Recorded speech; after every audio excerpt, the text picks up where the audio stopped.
හයි guys කොහොමද ඉතින් ඔයාලට DX සීරීස් එකේ පාර්ට් 6 අරන් ආවා. මේ වීඩියෝ එකටත් කැමති නම් ලයික් කරලා යාළුවන්ට ෂෙයා කරලා පල්ලෙහා තියෙන subscribe button එක ඔබලා මගේ අලුත් එන වීඩියෝස් ඉක්මනින් බලන්න පුළුවන්. එපිසෝඩ් 9 එකේදී පටන් ගන්නේ සෝගේ කම්පැනි ලොං ස්ටාර් එන්ටර්ටේන්මන්ට් එකයි ආජින් අතර තිබ්බ ගිවිසුම නවත්තලා ඒක මීඩියා හරහා දාලා තිබ්බා. ආජින් ඇවිල්ලා ඒක ගැන ප්‍රශ්න කරනකොට සෝ කියනවා ඔයා ආපු තැනටම මං ආපහු දානවා. ඔයාව එදා මං ගත්තේ නැත්තං අදටත් තාම හොයින් ජීවත් වෙනවා කියලා. ආජින් අහනවා මට විතරක් බනින්නේ ඔයාත් මේකේ වැරදි නේද? හොයින් ගැන දැනගෙන ඇයි මාත් එක්ක එකතු වෙන්න ඉඩ දුන්නේ? අපේ සල්ලි වලින් ඔයාට ඉන්න ඕන හින්දා නේද? හොයින්ට ඔයාත් එක්ක හිටිය අවුරුදු 10ට වඩා මාත් එක්ක හිටිය අවුරුද්දයට ගොඩක් වටිනවා කියලා ආජින් එතනින් යනවා. ඊළඟට ජුන්සෝගේ අම්මා ආජින්ට කෝල් කරලා අහනවා ඔයා මගේ පුතාට කිව්වේ නැද්ද මං එදා දන ගහලා සමාව ගත්තා කියලා මට සර්ජරි එකක් කරන්න තියෙනවා කියලා. ඒක මෙතනට ජුන්සෝ ආවම ආජින් ස්පීකර්ස් ඔන් කරලා අහනවා මොකද්ද සර්ජරි එක කියලා. ජුන්සෝගේ අම්මා කියනවා මට වකුගඩුවක් බද්ද කරන්න ඕනේ. ඒකට පවුලේ කාගේ හරි වකුගඩුවක් ඕන වෙන්නේ. ඒ වගේම මට සල්ලිත් නැහැ කියලා කියනවා. ඒ ඔක්කොම ජුන්සෝ අහගෙන ඉන්නේ. ආජින් කියනවා ඔයා කිව්ව සේරම ජුන්සෝ අහගෙන හිටියේ කියලා. ඒකම ජුන්සෝගේ අම්මා ඒ කෝල් එක කට් කරනවා. ඊළඟ දවසේ හොස්පිටල් එකේදී ජුන්සෝ අම්මට කියනවා මං ඔයාට කිඩ්නි එක දෙන්නම්. ඒ වගේම ඔයාගේ ලෝන්ස් වගේම මේ හැම දෙයකටම පේ කරන්නම්. හැබැයි ආජින් ගෙනුයි සීයා ගෙනුයි ඈත් වෙන්න කියලා ජුන්සෝ අම්මට අවවාද කරනවා. ඒ අතර පොලිසියෙන් සෝව අත්අඩංගුවට ගන්නවා වංචාවන් පිළිබඳව. ඒ වගේම ලෙනාගේ කසින්ගේ වැඩත් නැති වෙනවා සෝගෙන් අල්ලස් ගත්ත එකට. ඊළඟ දවසේ ජුන්සෝ සර්ජරි එක කරනවා. ඒ අතර ආජින්ට දෝ එන්ටර්ටේන්මන්ට් එකෙන් ආරාධනාවක් එනවා ඒගොල්ලොත් එක්ක වැඩ කරන්න. ආජින් ගිහිල්ලා ඒ ඒජන්ට්ගෙන් අහනවා ඇයි මාව තෝරගත්තේ කියලා. ඒ කෙනා කියනවා මුන්දෝයොක් තමයි ඔයාට මේ අවස්ථාව දෙන්න කියලා බල කරේ හදරේ කම්පැනි එකේ CEO ඒ වගේම මේ එන්ටර්ටේන්මන්ට් එකේ ලොකුම ෂෙයා හෝල්ඩර් කෙනෙක් කියලා. ආජින් ඊට පස්සේ මුන්දෝව හම්බෙලා ඒක ගැන ප්‍රශ්න කරනවා. මුන්දෝ කියනවා මං කැමති පල්ලෙහා ඉඳන් එන ටැලන්ට් මිනිස්සුන්ට ඔයා ගොඩක් සටන් කරා. ඔයාගේ මේ කැරියර් එක වෙනුවෙන් මං ඒ හැමදේම බලාගෙන හිටියේ. ඉතින් මට ඕන වුණා ඔයාගේ ගාඩියන් වෙන්න කියලා. ආජින් අහනවා සෝ පොලිසියෙන් ඇරෙස්ට් කරපු එකට ඒ පිටිපස්සේ ඉන්න ඔයා නේද කියලා. ඒකම අහනවා ඔයා මට මොනවද ඊළඟට කරන්න යන්නේ කියලා. මුන්දෝ කියනවා ඒව දැම්ම කියන්න බෑ. එතකොට ඒකේ කිසි විනෝදයක් නැහැ කියලා. ඊළඟ දවසේ ආජින් දෝ එන්ටර්ටේන්මන්ට් එකත් එක්ක කොන්ට්‍රැක්ට් සයින් කරන්න යද්දී සෝගේ මැනේජර් ඇවිල්ලා ආජින්ගෙන් බැගෑපත් වෙනවා සෝ බේරගන්න කියලා. ආජින් ඒව ගණන් ගන්න නැතුව ගිහිල්ලා කොන්ට්‍රැක්ට් සයින් කරලා මුන්දෝව හම්බෙන්න යනවා. ඊට පස්සේ අහනවා ඇයි ඔයා මට මේ විදිහට ඇත්තටම උදව් කරන්නේ? ඔයා මට කැමතිද කියලා. මුන්දෝ කියනවා මං කිව්වනේ මං කැමති ගොඩක් ටැලන්ට් තියෙන පල්ලෙහා මිනිස්සුන්ට. ඉතින් ඒකයි මං ඔයාට උදව් කරේ. ඔයා කැමති නැද්ද හොඳම නිලියක් වෙන්න? ඒ වගේම සපවත් ජීවිතයක් ගත කරන්න?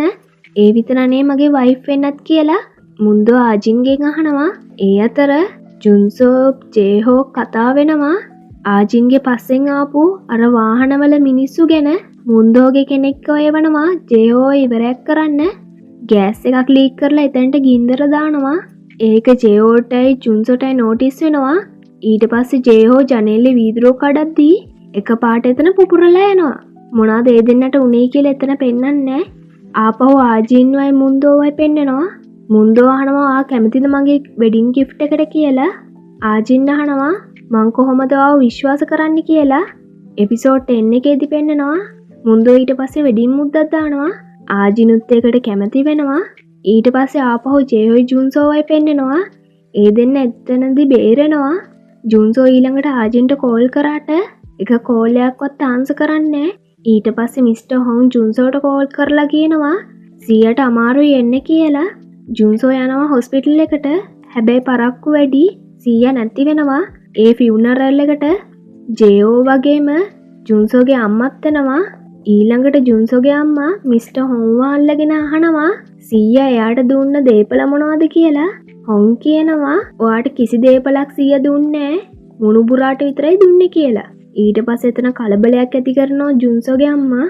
ඒ අස්සෙම ජුන්සෝගේ අම්මට කියවෙනවා ජුන්සෝ කියන්නේ ඒ මැරුණු මිනිස්සයාගේ මුණුබුරා නෙවෙයි කියලා. එළියේදී ජුන්සෝ ඒක ගැන ප්‍රශ්න කරනවා. ජුන්සෝගේ අම්මා කියනවා ආජින්නුත් මේවා දැනගෙන හිටියේ කියලා. එතකොට ජුන්සෝ අහනවා ඒක නිසාද ඔයා ආජින්ට අච්චර දේවල් කරේ? මට ඔයා ගැන අනුකම්පාවක් මුලින් තිබ්බේ. හැබැයි බලාගෙන යද්දි ඔයා මටත් වැරදි කරලා කියලා. ජුන්සෝගේ හිත රිදිලා අම්මට කියනවා. ඊළඟට ආජින්ගෙනුත් අහනවා. ආජින් කියනවා මම මේවා කිව්වනම් ඔයා පැනලා ගිහිල්ලා අන්තිමේදී දුක් විඳිනවා කියලා. ජුන්සෝ කියනවා ඒ වුණාට ඔයා මේවා කලින්ම මට කිව්වනම් ඒ වගේම ඔයා මෙච්චර කරදර වින්දේ මන් නිසා කියලාත් කිව්වනම් මං ඔයාට මොන දේ වුණත් උදව් කරනවා කියලා ජුන්සෝ හිත රිදීගෙන එතනින් යනවා. ආජින්ටත් අවුල් ගියා ඒකට. ඊට පස්සේ පෙන්නන්නේ දැන් ආජින් ඉන්නේ මුන්දෝගේ මැන්ෂන් එකේ. ආජින් ගත කරන්නේ ලක්ෂරි ජීවිතයක්. ඒ දෙන්නගේ වෙඩින් එක ගැන මීඩියා වලත් දානවා. ඒක ජේහෝ දැකලා එයාට ඊරිසියා වගේම දුකක් හිතෙනවා. ආජින් දකිනවා එක දොරක් වහලා තියෙනවා. ඒක ගැන ප්‍රශ්න කරද්දී සේවිකාව කියනවා ඒක මුන්දෝගේ ස්ටඩි රූම් එක, කාටවත් ඒකට යන්න බෑ.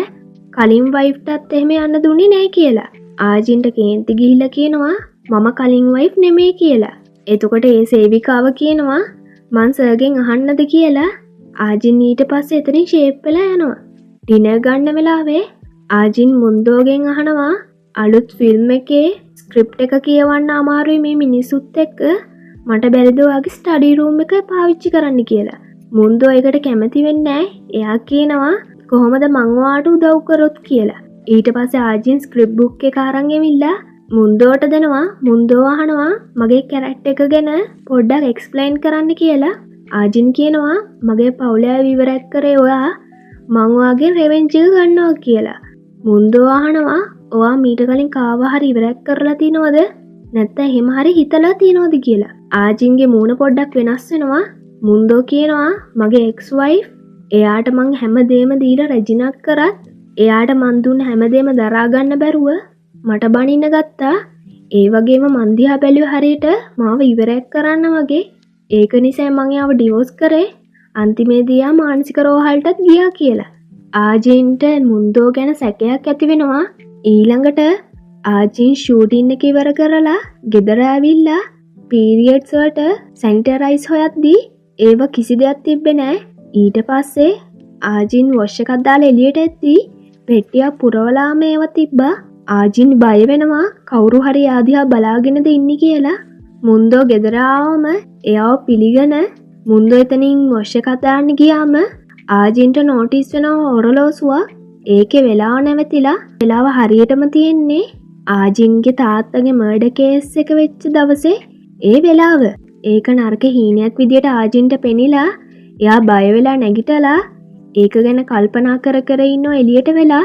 ඊට පස්සේ ඒක ගැන ජේහෝටත් කියලා ආජින් කියනවා ඔයාට පුළුවන්ද මුන්දෝගේ කලින් වයිෆ් ගැන හොයන්න, එයා ඉන්නේ මානසික රෝහලක කියලා. ජේයෝ දන්නේ එතකම්ම මුන්දෝ බැඳලා හිටියේ කියලා. ජේයෝ ඊට පස්සේ මුන්දෝට බනින්න පටන් ගන්නවා.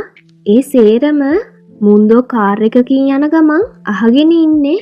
ඊට පස්සේ පෙන්නනවා සේවිකාව ඇවිල්ලා තේ එකක් දෙනවා මේක මුන්දෝවාට දෙන්න කිව්වේ කියලා.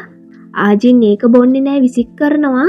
ඊට පස්සේ මුන්දෝ ගෙදර එද්දී ආජින් පේන්නේ හිටියේ නැති හින්දා ආජින් හොයාගෙන යද්දී ආජින් හොඳටම බීලා සෝෆා එකේම නිින්ද ගිහිල්ලා මුන්දෝ ආජින් දිහා බලාගෙනම ඉන්නවා. ඊළඟ දවසේ උදේ ආජින් එළියට වෙලා විවේකී වෙද්දී සංඝේ කොහොම හරි සේවිකාවක් විදියට ඇතුළට ඇවිල්ලා ආජින්ව ඉවරයක් කරන්න හදන පිහියක් පාවිච්චි කරලා සංඝේ පිස්සෙක් වගේ කියනවා ඔයාට මේ මැරේජ් එක බ්ලෙසින් එකක්ද නැත්නම් කර්ස් එකක්ද ඔයාගේ හස්බන්ඩ් කියලා සංඝේ ඉතිරි ටික කියන්න කලින්ම ආජින් සංඝේගේ පිහියෙම මූණ හරහා පාරක් යවනවා. සංඝේ ඒක දැකලා කෑ ගහන්න පටන් ගන්නවා. ඒ ටික පිටිපස්සේ ඉඳන් මුන්දෝත් බලාගෙන හිටියේ. ඔන්න ඔතනින් තමයි පාර්ට් 6 ඉවර වෙන්නේ. හැමෝටම ස්තුති කරනවා මගේ වීඩියෝ එක අන්තිම වෙනකම් බැලුවට. ඊළඟ වීඩියෝවේ හම්බෙමු. හැමෝටම සුබ දවසක්.